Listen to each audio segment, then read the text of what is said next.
Танд уурга дутагдж байна уу? Уурга нь бүх төрлийн даавар, хоол боловсруулах ферментүүд үүсгэхэд оролцдог тул хэрэв та хоол хүнснээсээ уурга нөхөн авч чадахгүй тохиолдолд та олон асуудалтай тулгарч мэднэ. Бид уургийг амьтны болон ургамлын гаралтай олон үсвэрүүдээс өдөр тутамдаа авдаг.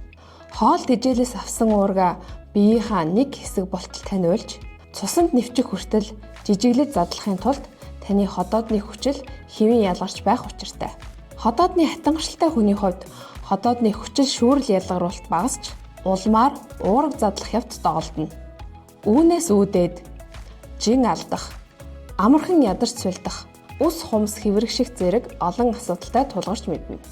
Хэрэв та хоол хүнснээсээ уурга биедээ шингээж авахыг хүсч байвал ходоодны хэвийн ажиллагаагаа дэмжээрэй. Удахгүй болох ходоодын эмгэн ангаай вебинарт таныг урьж байна.